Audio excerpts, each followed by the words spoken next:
Good afternoon. Welcome to today's webinar, Patient Access Post-Pandemic, Adjusting to Forever Changed Consumer Preferences, presented by Healthcare Innovation. My name is David Rath. I'm a Senior Editor at Healthcare Innovation. Today's program is sponsored by Kairos, and we want to thank our sponsors and our audience for giving us your time and attention today. Before we get started, we have a few housekeeping details. To submit a question, please use the Q&A box to the left of your video window at any time. You don't have to wait until the end of the program.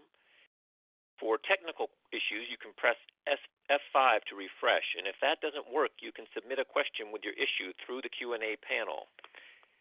Finally, you can join our webinar conversation on Twitter. You can tweet using the hashtag HILiveWebinar. And the presentation is available under the Event Resource tab on your screen. So at this time, I'd like to turn it over to Kairos' Taylor Gleason, our moderator for today's program, to introduce the rest of the panel. Taylor? Thanks, David. Hello, everyone, and welcome to Patient Access Post-Pandemic, Adjusting to Forever Changed Consumer Preferences. As David mentioned, my name is Taylor Gleason. I'm going to be kicking off our talk today. So, quick overview of our agenda. We'll start by covering a brand new research report from Kairos, just released last week, called the Patient Access Preferences Report, which will provide some insights into people's access preferences, both during the pandemic and post-pandemic. And then I'll turn it over to three amazing speakers from SCL Health, Boston Children's Hospital, and UPMC to walk us through some of their thoughts and insights on what post-pandemic patient access will look like at their organizations. And then we'll do a quick Q&A at the end with all of our speakers. Without further delay, I'd love to introduce our speakers for today's webinar. As I mentioned, my name is Taylor Gleason. I'm a Senior Product Marketing Manager at Kairos, where I focus on go-to-market strategy for our consumer digital-related products. I'm joined by this fantastic lineup of speakers, Mona Baset, Vice President of Digital Services at SCL Health. Mona leads digital strategy and transformation at SCL, including the development and implementation of the digital technology roadmap.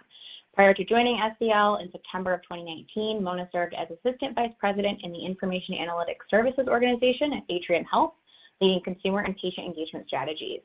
Bill Gagnon, Senior Director of Digital Engagement at Boston Children's Hospital. In his role, Bill has led digital transformation by merging digital, CRM, reputation management, and business intelligence teams to create a best-in-class customer engagement process. Prior to joining Boston Children's in 2015, Bill led multiple digital transformation efforts at both GE and Cigna, responsible for streamlining the approach of a digital omni-channel presence. And finally, Katie Scott, Vice President of Digital Strategy and Innovation at UPMC Enterprises.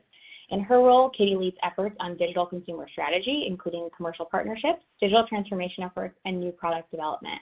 Katie provides strategic leadership to UPMC's Digital Front Door in My UPMC, a patient platform that sees more than 2 million patient logins a month. And prior to her current role, Katie led several digital strategy and development efforts at UPMC and is a product consultant in the healthcare, government, and military sectors. We're thrilled to have all three speakers with us today, so thank you for joining. Before I turn it over to them, I am going to kick us off with a quick overview of our new research report to set us up. So the report, Kairos recently launched last week the Patient Access Preferences Report. This report is based on a survey of 1,000 people to understand patient access preferences post-pandemic based on some of the experiences that people actually had during the pandemic. This report focuses on a few specific key areas, including care delays, so the concept of what types of care and reasons why people delayed care during the pandemic. Hybrid care delivery and the introduction of virtual care to care delivery, consumers' experiences with COVID-19 vaccine access, and of course, factors that people are going to be considering for accessing care in the future. Before we jump a little bit deeper, I did want to highlight some of the major themes from those areas. So many consumers put their care on hold during the pandemic. We saw this across care types and that safety was a primary concern. Hybrid care delivery, so the idea of a combination of virtual and in-person care is here to stay. People access it during the pandemic and will continue to want to do that in the future. And for COVID-19 vaccines, as we've seen over the years, demand for self-service online booking has only increased, and COVID-19 vaccine appointments actually fit into that trend as well. And finally, this theme is one to keep in mind as we look throughout all of this research information, as it'll be a thread throughout. Convenience and cost supersede loyalty for consumers in deciding where to seek future care. That convenience piece will be very evident throughout all of the insights that we'll share today. And just before I get into the deeper details, you can download the full report at kairos.com/patient access post-pandemic report, and that will give you all of the great insights aside from what I'm going over today. So jumping into our first topic. So our first topic is about care delays. So during the pandemic, patients put their care on hold and are actually uncertain about returning to in-person care in the future. We asked people about whether or not they delayed care during the pandemic across multiple care types, including routine, specialty, mental health care, and surgical care. Across care types, over half of people put their care on hold during the pandemic. And while most of these respondents did put care on hold, some did still access care through virtual or hybrid options, meaning that they exclusively accessed virtual care or they actually accessed a combination of virtual and in-person care, really highlighting willingness to adapt during this time and to really leverage some of those new options when their regular care options were unavailable. Nearly 40% of people who needed surgical care also delayed that care, and the reason being for safety concerns. That safety thread follows through the rest of these care options as well. So across care types, the major reason for delaying care was because of personal safety. And that's what consumers cited as that reason for not wanting to engage in their regular in-person care routines. You can see here that routine care actually has the largest share of people who delayed care. And conversely, mental health care has that smaller share of people who said mental health care was applicable to them. Over 50% actually continued to access care either exclusively through virtual care or through that hybrid model of virtual and in-person visits, showing people's ability to really adapt and access care that they needed through virtual models. And as we look ahead, what are people going to be thinking about in terms of accessing in-person care in 2021? So we see that while people are interested in getting back to their regular routines and their regular cadence of seeing providers in person, uncertainty still persists. So we see that 20% of people in this survey actually plan to push out care, and there's still 22% that are actually completely unsure of what they're going to do. And as we think about this, people will definitely need guidance, and they'll be looking for reassurance about both safety precautions and options for seeking care in the future from healthcare organizations to really help them make informed decisions about whether or not they should return to in-person care in 2021. So jumping in a little bit about virtual and hybrid care model. So I touched on this previously and mentioning that during the pandemic, consumers leveraged hybrid care or virtual care when they could not access in-person care. We're seeing that this is something that they're also interested in post-pandemic as well. So we see that in-person care still remains that preferred care setting post-pandemic across care types, but virtual care has gained some major ground based on the experiences that consumers have had during the pandemic. And these survey results suggest that people will actually look to it as a decision-making factor moving forward. 60% of respondents actually said that virtual care access is going to play a role in deciding where they seek care. So it's no longer just a solution to a problem during the pandemic, but a resource that people are looking for as they make those care decisions moving forward.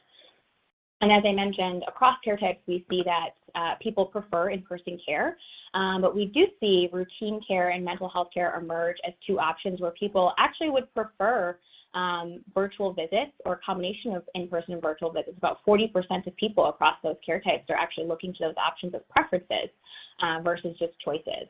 I think all of this information really highlights the fact that people were willing to adapt during the pandemic. They had positive experiences with these new models, and they're actually interested in taking these options with them post-pandemic and having the choice and flexibility. A really key piece there as we think about that theme of convenience.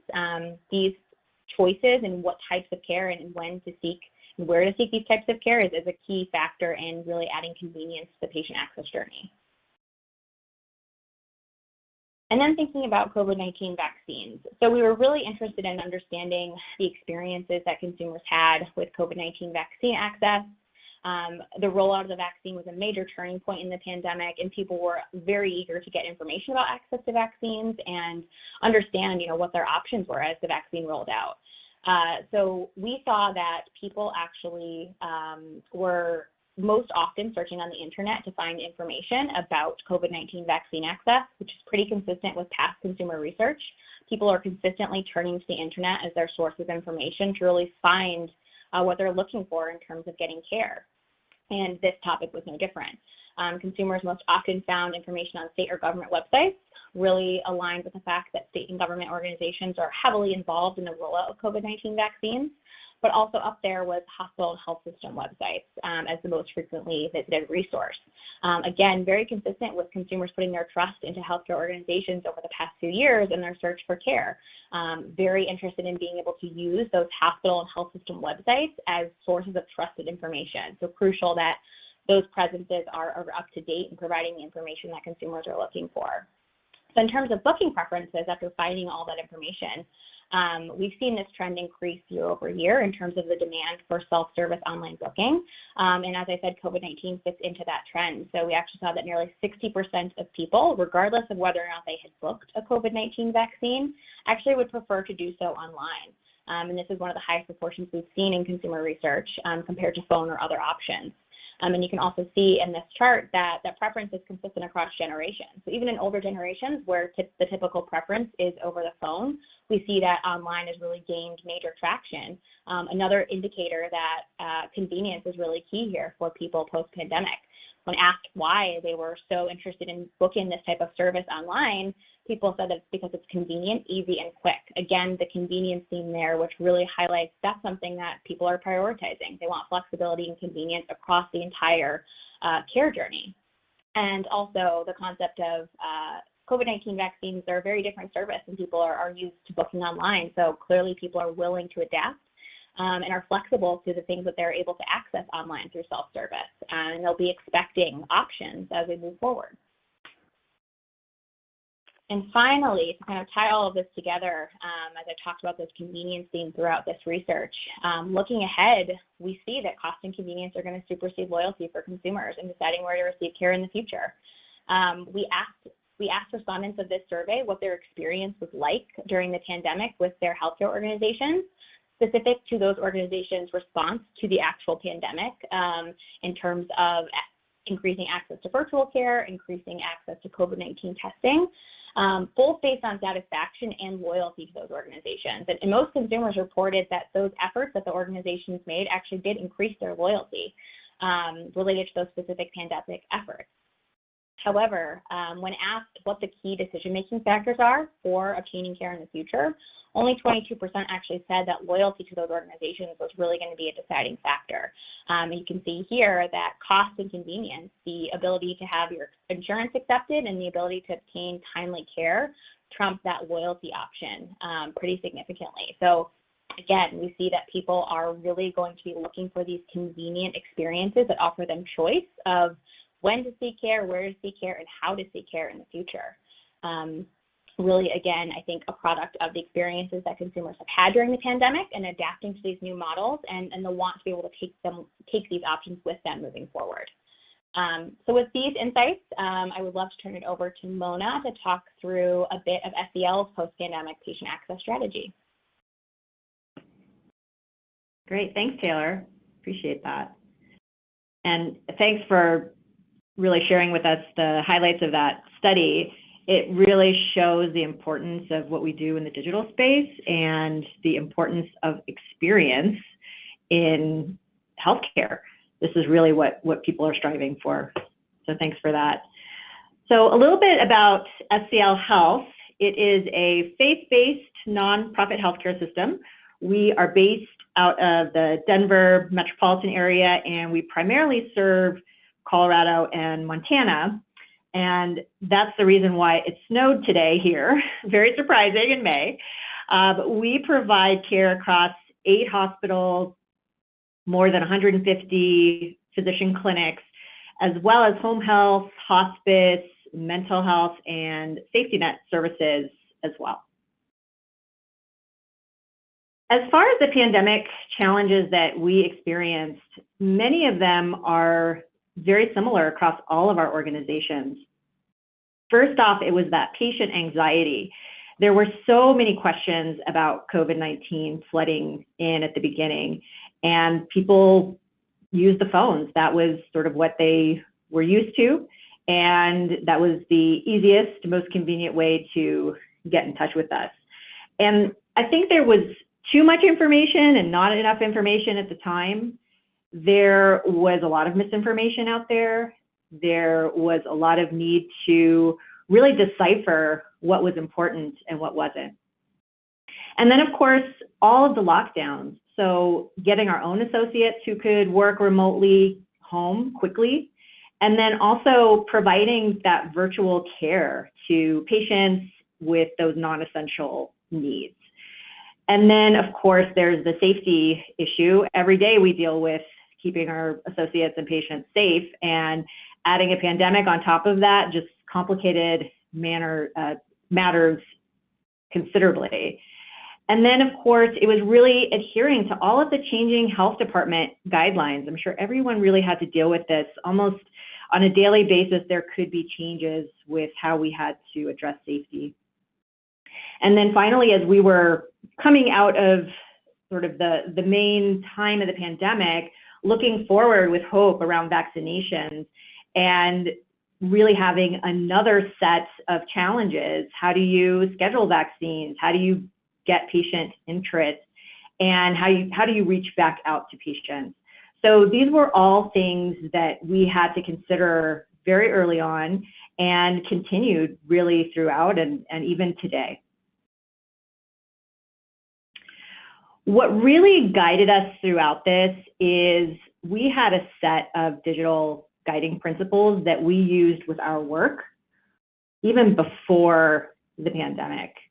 So we really were able to test these principles out and found that they were very sound. So really making experiences easy and low effort. Don't put friction into your processes. Make it as easy as possible. And then really focus on the user and their needs, not our own processes. We all have very complex processes in the background. So let's keep those behind the scenes and really give users what the information they need to do their tasks effectively and quickly. And then we also try to leverage the smallest number of connected platforms.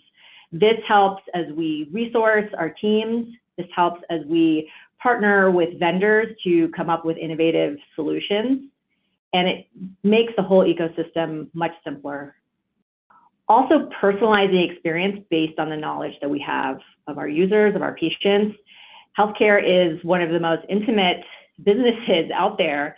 So let's use the information we have to make those experiences better and more effective for our consumers and our patients. And then finally, providing those options to engage with us. Of course, seeing in the study that people of all generations prefer to schedule online, especially around vaccinations, warmed my heart. We always want to make sure that we provide different options for people to address their comfort level and to address their current needs. We often use the word digital front door, the phrase digital front door.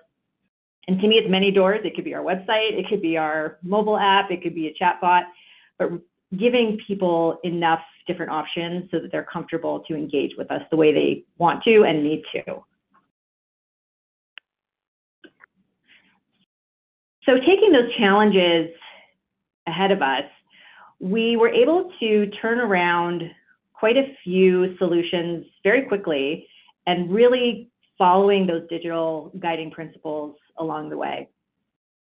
To address that patient anxiety, we put up messaging in our IVR immediately. We knew we had access to that.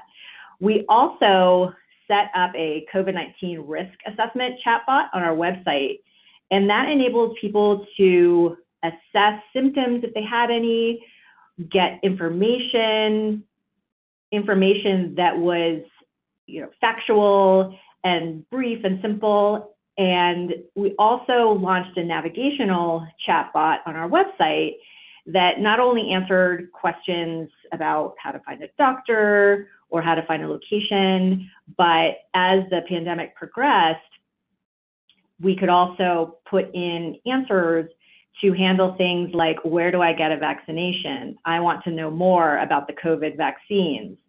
And we used all of the data that people were putting into those chatbots to continue to improve it as we went along. And that was very critical because things change every day. around the pandemic, and we wanted to be sure that we were able to support all of that at any time. Around the lockdown challenge, we were able to leverage our existing Google Workspace Foundation and Citrix environments. We were able to get people home very, very quickly in a matter of a couple of days. And we were able to provide them with all the tools they needed to get their work done in a remote manner, which really helped move things along. And then, of course, video visits ramp up. We had video visits. We were probably doing under 100 video visits every month. And when the pandemic came along, we were doing tens of thousands of visits almost automatically. We wanted to be sure that our platform worked correctly, the connectivity was sound. So we actually moved to a different supporting platform to accomplish that, and we're very successful with that. We also promoted it everywhere we could, on our website, in emails, really giving people the opportunity to try it out. And both providers and patients initially were hesitant, but as soon as they tried it and saw how convenient it was, it really took off, and certainly here to stay.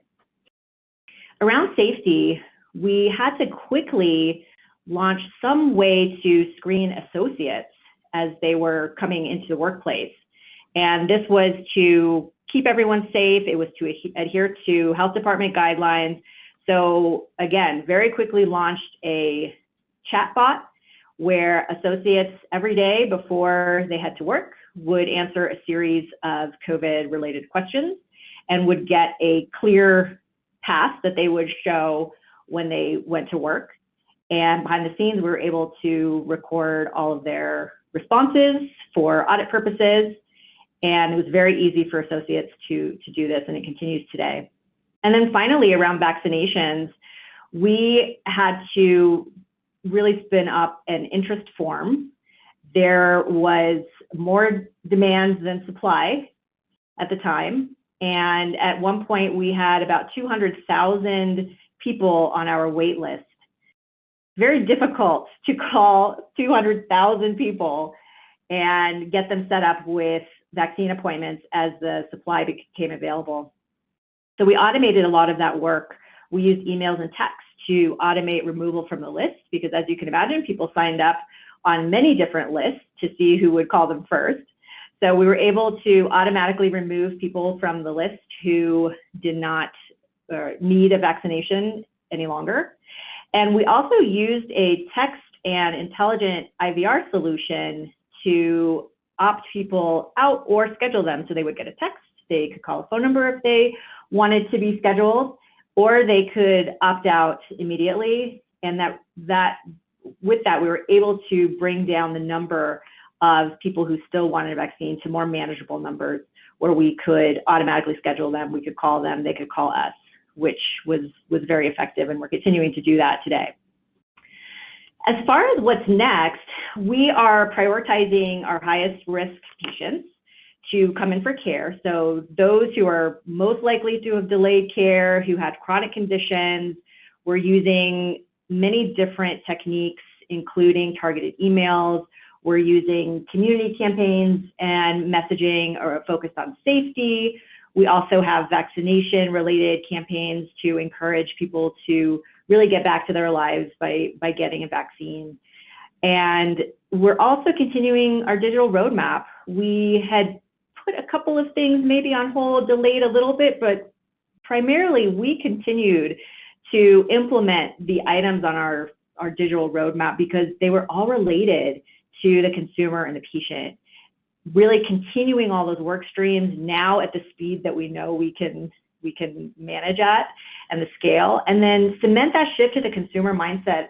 This is something that has been happening and happened much more quickly. We've got to focus on the consumer and think more like some of our other organizations out there, like retail and travel. So let's keep that consumer mindset because, again, people are really going to be making decisions based on experiences and convenience. And take advantage of the new pace. We all we're able to deliver so many solutions at speed that we never thought was possible. So let's accelerate a few areas. We will be looking at taking a 360 consumer view and leveraging the information we have to provide an experience to consumers that is similar to what they experience in other industries.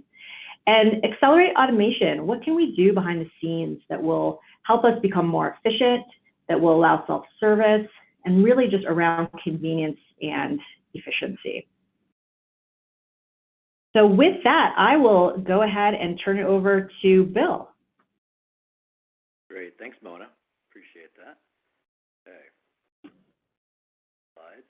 So I'm going to give you a little background, sneak peek at Boston Children's. So Boston Children's Hospital was founded as a 20-bed hospital back in 1869, and it's grown to 450 beds, and we're actually going even higher with some of the new builds that we're doing. We are fortunate to be ranked in U.S. News and World Report for 7 years in a row as the top hospital for pediatric care. And Boston Children's Hospital is home to the world's largest pediatric research enterprise with over 3,000 scientists. And it's a primary pediatric teaching hospital for Harvard Medical School. Boston Children's treats more children with rare diseases and complex conditions than any other hospital, with 40 clinical departments and 258 specialized clinical programs that care for over 30,000 inpatients and over 1 million outpatients on an annual basis. A little background on some of the pandemic impact that we saw last year. So as you can see here, we had over 345,000 virtual visits. I think that, as Mona pointed out, it was almost the same thing that happened in our world in pediatrics that happened in the adult world as well in hospitals. And, we went from a low usage of virtual visits and it skyrocketed overnight to give access to care. We have 13,000 vaccines that we actually administer to our employees to keep everybody healthy. And we also have about 2,500 mask shifts. And so we've had our volunteers of our employees actually come in and help administer masks throughout the past year, which has been very helpful. As many businesses, we sent home 12,000 workers to be remote and set them up instantly, as Mona had just suggested in their hospital. We did the same thing where we had to think quick and get people to be available to work and get ramped up fairly quickly. And then we've also administered over 1,000 patient vaccines from ages 16 and above. So the pandemic problems that we identified, it's very simple at the end point. Patients and families, they needed information 24/7. Information was coming from different avenues, and it was a scary time, especially when it related to their children. They needed to have answers on that. Rare and complex patients, they still needed to be seen.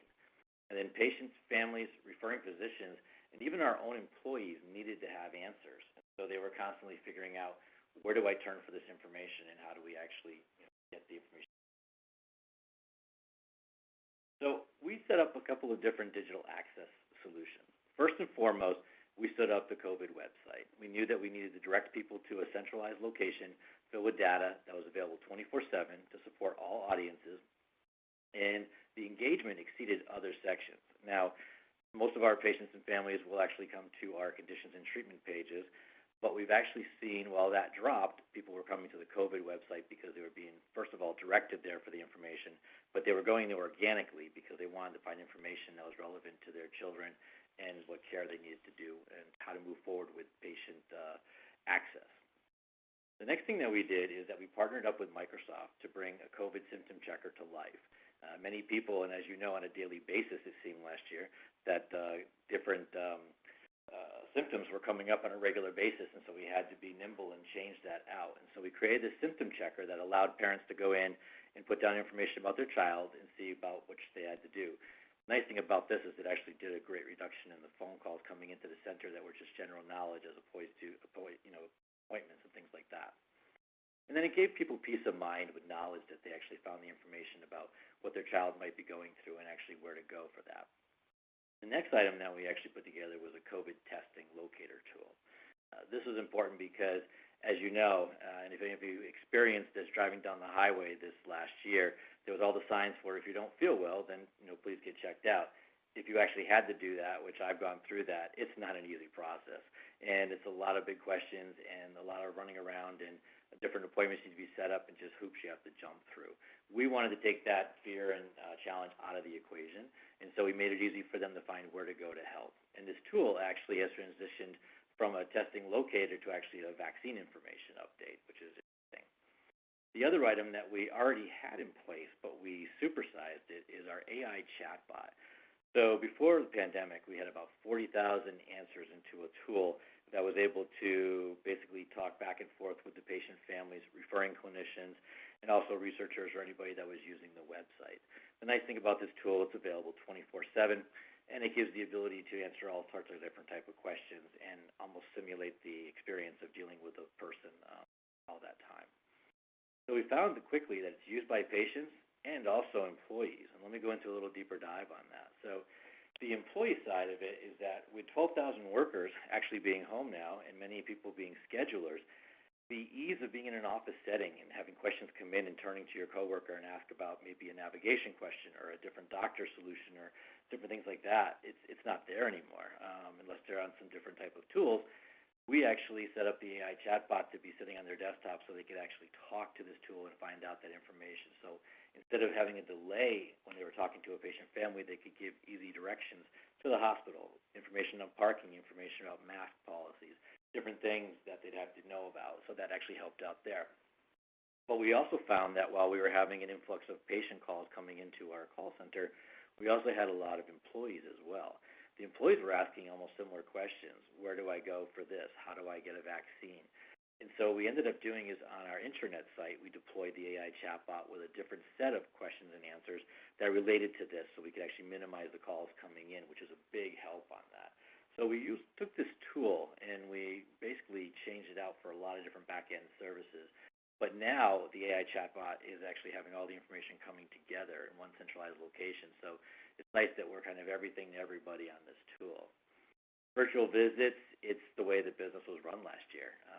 If you look at this chart here, it shows that we did over 345,000 virtual visits for COVID. We were at 1% before COVID, and it rose up to 80% during the peak. So that was the way that we would actually talk and deal with all of our customers and patients and get them to be seen there.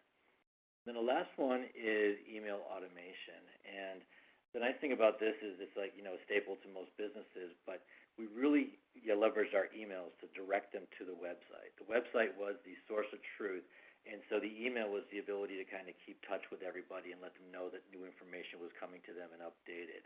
We did send out over 125 COVID emails last year, and the open rates were double than what we usually saw in regular email messages, and rightly so. These are people that wanted information, they wanted to get that.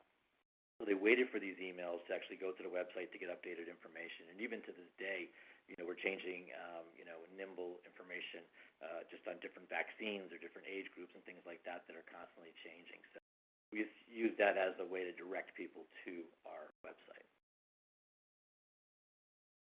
So going forward, everybody has heard on this call, we're in the new norm. But I think, to be honest, these things aren't really going to go away that we're using. People expect certain things to be accessible to them, and so things like self-scheduling, we're going to be doing that, actually working with Kairos to set that up. People want to be able to log on and set up their appointments and get that going, so we're excited about doing that. We're going to continue virtual visits, but we're going to stay within the guidelines because they were a lot of flexibility given last year, but that's going to be going away soon. And then expansion of monitoring wearables to reduce in-person visits. At Boston Children's Hospital, we do have a lot of rare and complex patients, and we never really shut down during the pandemic. People were still coming in for appointments because they had to be seen. But with wearables, we were able to monitor a lot of the patients and they keep them in their home as opposed to putting them in an environment where they could be at risk. So that was exciting, and we want to keep doing more of that. We want to be able to reduce in-person visits if we can get that. As I just talked about, we set up a lot of, I want to say, standalone tools just to make sure that we were, giving the right advice and the right information to the different end users. But now's the time to integrate that. So we want to integrate our AI chatbot with live chat, text-to-speech, other functionalities that we can actually, use to make the experience even more robust. And then digitizing the access, we want to make sure that we're doing bidirectional texting. We want to connect the scheduling patient reminders with AI chatbot.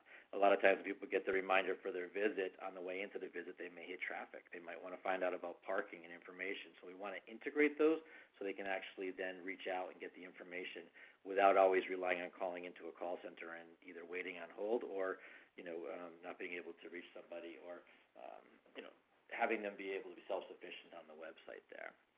We're also going to be launching our new content management system for a new website with actually going to have needs-based navigation, personalization, and we're really excited about our new Answers Content Hub. So we're going to be able to have the ability to serve up content based on the user's needs or expectations, and they'll be able to drive it based on their needs, whether they want to ingest information based on using videos or content or blogs or different other information that we actually have available for them.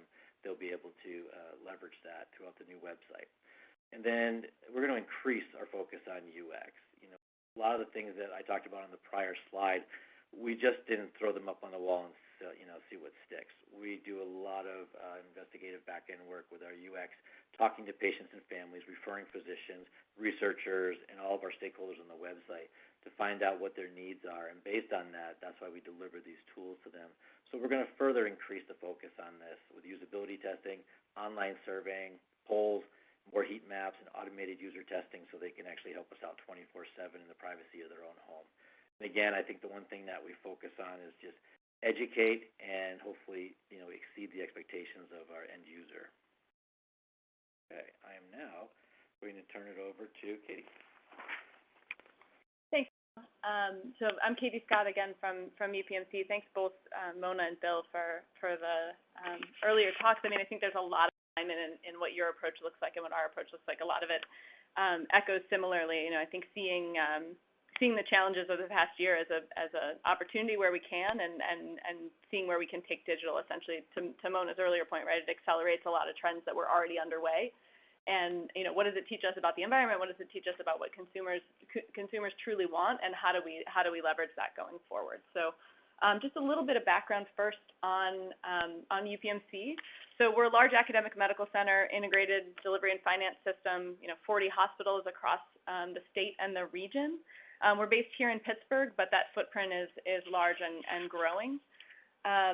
Looking, sort of at our background, right? I think, Bill talked about children, Boston Children's background, right? I think we're, similarly, UPMC has a strong backing in academic medicine and it's sort of been a hub for innovation and research for a long time. So UPMC and University of Pittsburgh work very tightly together, leading in NIH funding and medical training and behavioral health and lots of innovation sort of across the org, across the health system. And then as we look at, sort of UPMC's divisions, we have a health services division. We also have an international division that helps manage and coordinate with hospitals across the world, a large insurance division, and then our enterprises division on the far right is the hub for innovation, translational science, and investment, and that works closely, primarily in my role, works closely with the health services division. So far apart on the diagram, close together in real life, put it that way. But back to things that Mona and Bill had said, I think early in 2020, right, the interest in the need for information, right, what we're putting up on our website, what people are able to read from organizations like the CDC, and then wanting that information to be specific to them and to their symptoms and their health, or in Bill's case, their child, right? And one of the places where we saw that incoming interest on our platforms was in messaging with your provider. So if, rather than calling, sending a message to your doctor, you might have canceled that appointment, but you're still going to send your question in as a message. And so that spike in usage we thought was really pretty interesting, because patients are trying to get to not just get care, but get to their doctor and get to an answer for them. So one of the things that we did early on was stand up, in partnership with Kairos, accelerating some work that was already in play, standing up virtual primary care, and then allowing for self-scheduling of that virtual primary care. So we had allowed self-scheduling and we had virtual visits, but marrying the two together here to make sure that our patients had access to their provider at this critical time, so that they would be able to have a virtual visit. They could book their own virtual visit, and they could get seen by someone they knew. And we thought that was really important in sort of delivering care in this environment. So, again, accelerating some of the things that were already in the works. We we had done a lot of work early in 19 and in the beginning of 2020 around, standing up our infrastructure for telemedicine, seeing this was the way the world was going. But, I think to Bill's point, right, we went from 1% to 80%, right? That sounds accurate for us as well. I think we went from 20 visits a day to 1,000 visits a day, 1,200 visits a day at some point, right? And so how do we support that spike, right? Do we have the tech support in place for the platform to be as robust as it needs to be? Do we have the support infrastructure to get patients comfortable with the new paradigm, ready to use it, and able to connect when it's their time to talk to their doctor, right? And so making sure that is all in place and as robust as it needs to be for the scale that we're now operating. And building off some of the stepwise efforts that we had already done. So taking, we had done some pre-visit calls and post-visit surveys and sort of making sure that we understood in some of the early telemedicine use cases that the satisfaction was where it needed to be, and patients and providers were comfortable with what we were delivering via telemedicine. And then just taking that and scaling it up, right? What did we learn from those approaches that we could then apply at scale? It can't be quite as white glove when you're doing that volume, but how do we take all of the little things that we're doing to make that work well and scale that up? And I think to the earlier points, right, we see a lot of patient satisfaction in this pivot to digital access, whether they feel more connected, whether they feel like the care is as good, whether they feel that they're getting what they need, they're comfortable with the way this is being delivered. And I think we converted, over the course of the year, right, patients and providers who were skeptical that this was going to work or this was going to be good enough to believers. And we can't really go back to the old environment, right? So now what do we do with that interest and that drive for telemedicine more broadly? So then thinking ahead, as we're looking at balancing digital and in-person long-term, right, what does that look like? What are these on-ramps and off-ramps that we talk about? We delivered a chatbot, I think, similar to the other two speakers, and using that as a route to get people to a telemedicine appointment when they needed to, or getting them to another avenue of care when that was appropriate. And so how do we take those learnings from this last year and apply them to the new environment? Getting to the point where we're recommending telemedicine for certain use cases, right? I think we all sort of have the question about what the new normal looks like, and what's the right mix of virtual and in-person as we talk about the future environment, right? What does that need to be? And it varies significantly by use case, by patient preference, by need, all kinds of things. But where can we start writing those recommendations in? Where do we see value now, and where do we see appropriateness now that we may not have a year ago? And I think that balance has shifted more than it would have. And then, for us, as we think about digital care generally, how does the rest of the care environment adapt to move towards digital, whether that's telemedicine, whether that's remote patient monitoring, whether that's things like, appointment reminders and visit summaries and referrals traffic. All of that needs to be different when the patient's not in the office in the same way that we, could assume they were a year ago, right? And so how do we take all of those pieces and make them work just as well and just as effectively for the patient and the system when they have to be able to be either virtual or in person? So how do we sort of adapt all the things that we've learned how to do very well? How do we adapt them to both channels? And I think that goes back to what Bill was talking about integration across those different points of care. How do we take these different tools and knit them together in a new way that wherever the patient comes in and whatever type of care they're getting, we know that experience is as consistent as it needs to be.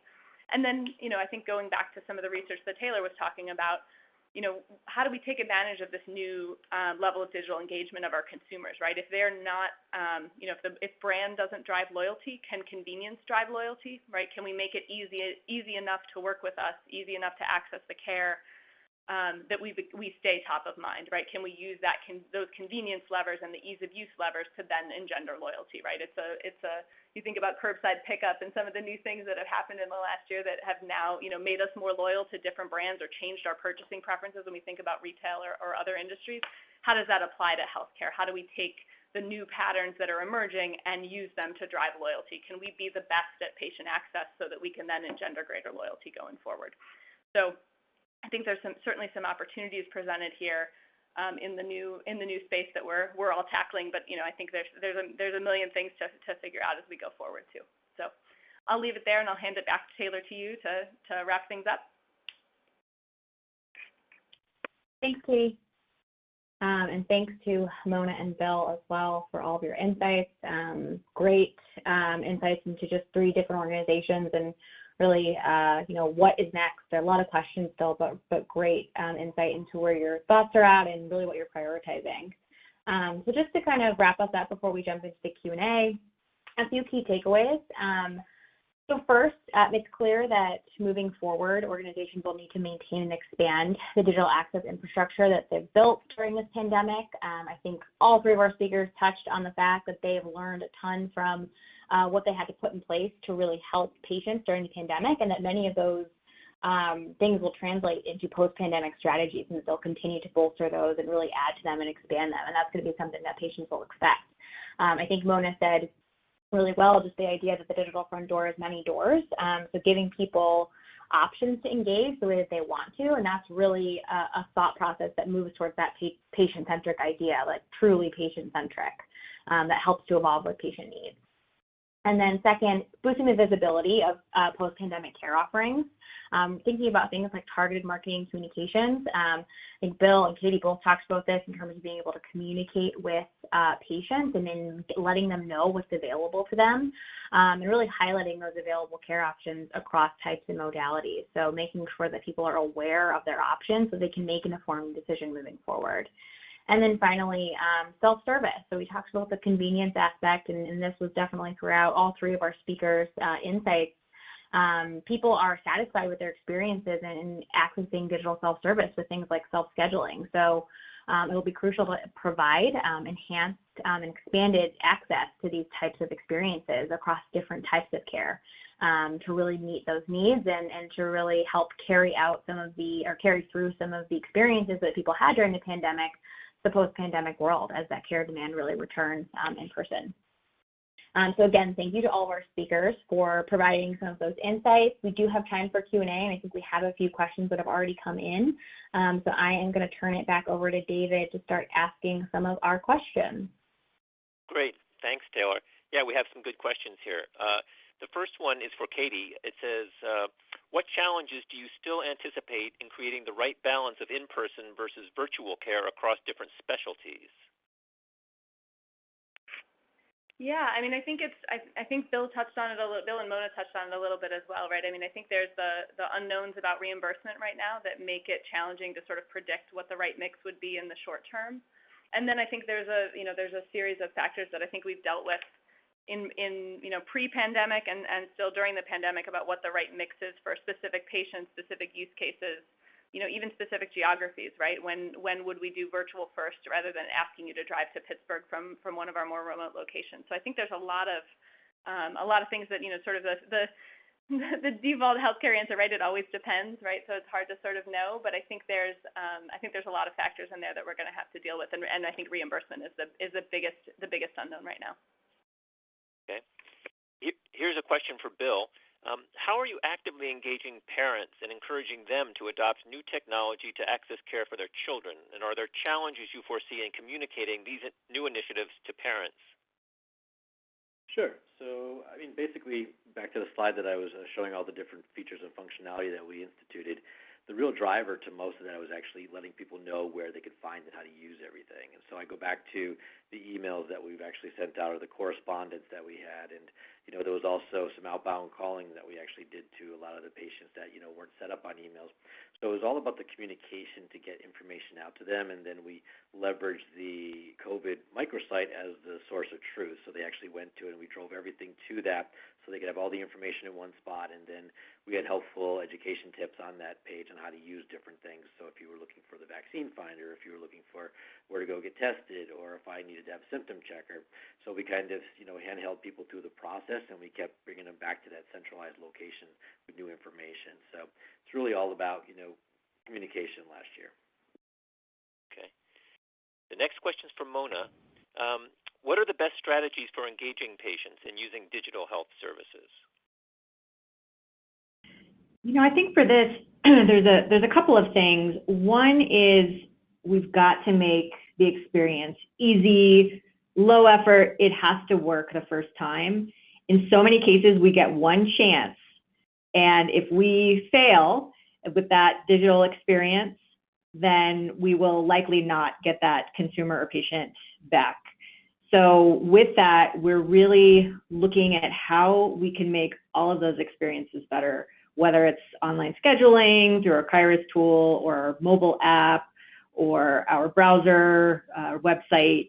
It's got to be easy. The other thing we're actively doing right now is we're looking at some bright spots in our organization. So who are those providers who have extremely high rates of digital interaction with patients, whether that's signing up for a MyChart account or engaging in other digital ways. So we're taking a really disciplined approach to understand what those providers are doing. Are they communicating in a certain way when the patient is there in their practice? Is it during the check-in process? Is it during the actual visit? And we will be sharing those out with some of the other groups to see if we can increase those, because we have a lot of successes within our organization that we want to take advantage of. This one is kind of an open question, so we'll just see who might respond. How much focus is each system putting on messaging through the patient portal versus other channels, such as direct mail, text, et cetera? Anyone want to take that? I can take that one. This is Katie. I mean, I think it always has to be a blend. I think our strategy has been that the patient portal messaging has been, really effective and really targeted, right? That we're able to send very, patient-specific, use case-specific messages to those patients about their specific care, whether it was a one-to-one from a doctor to a patient, or it was, sort of a clinic to their patients within a specific use case. I know we did that pretty significantly and effectively during COVID to reach pregnant patients with information targeted specifically to that use case. And so that, I think, is a really good parallel to some of the broader messages that I think we're able to send through regular email, through direct mail, through websites, means that are sort of generally apply to everybody. But again, I think that specificity really matters sometimes. I think, Bill echoed this too for, their specialty use cases for narrower use cases or specific questions. That patient to provider messaging has just been critical for us. I'd agree with that. I think one of the things that came to life last year is that, when COVID hit and everybody kind of sat down and took a look at, how are we going to reach out and communicate, there was the fear factor that every single department was going to start messaging out on their own. So we quickly formed an editorial board to kind of get some governance over this, which was great. And it's sort of like Katie was just talking to, we had that systematic approach to make sure that what we did on the website also resonated with the patient portal. It also resonated on virtual visits. Everything was consistent in the same message and same approach, so we didn't risk the ability to send out, information that might get people confused at any point. Okay. Another question is, what is the biggest challenge that you're working through today in delivering on digital access goals? Anyone want to take that?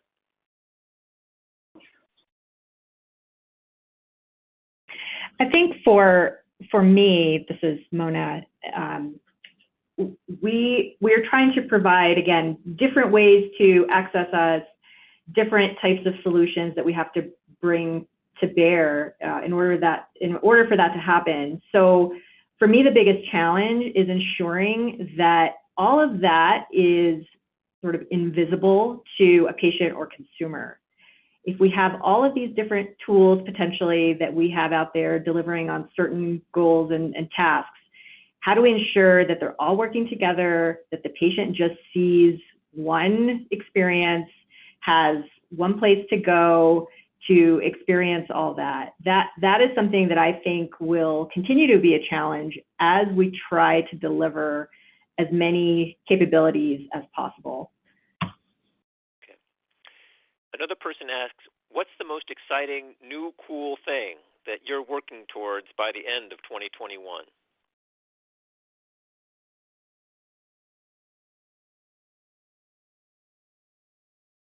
Anyone want to take that? This is Mona, and I feel that everything we get to work on in the digital space is cool. But I would say something new that we're exploring is robotic process automation. And in some cases, this will provide efficiencies for our own associates to give them more value-added responsibilities and take some of the very mundane tasks away from their desks. And in some ways, it will help us with turnaround times, which in turn will help our patients and our consumers. So that's the new cool thing that we're focused on right now. Okay. This one might be directed at Bill. How are you making sure that children in households with social determinant of health barriers are able to access telehealth or the chat box mentioned? So we keep everything basically, open and available on that. So in that last part, you said the chat bot. Is that what you had mentioned? Chat box, that's what it says, yeah. Yeah, I guess I mean chat bot, yeah. So one of the things, and this ties into the question before too, and kind of what we're excited about doing. Mentioned we're launching a whole new website platform, so we've got a lot on the plate this year. We're actually migrating from a site core to a Drupal platform, but we're actually going into the whole role of personalization, tying in our CRM system into it. And the nice thing, as I mentioned, we're also pulling in Kairos for the ability to do online scheduling. And so the thing that I mentioned earlier is that the chatbot and also the different things that we use, the tools, we're working hard to get them all integrated so that it's one seamless experience for the end user or also even children.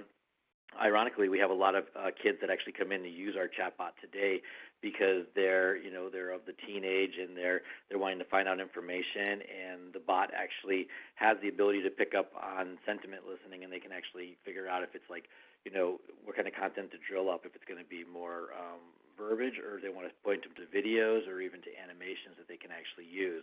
So we just keep, we try to figure out by probing to find out what they're looking to achieve and who they actually are as a user, and then we try to drive up that content. So we are going for that, like I said, personalization and just delivering content that actually, meets or exceeds their expectations. Okay. We have one more question.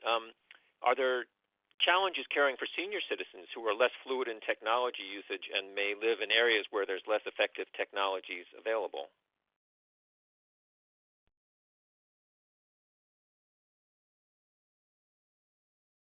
This is Katie. I can take that one. I mean, this has been a challenge for us. I mean, I think our average age for telemedicine is higher than our average age for some of the other points of care, and including our portal. So I think it's been, it's certainly a focus area in making sure that we're providing that access appropriately.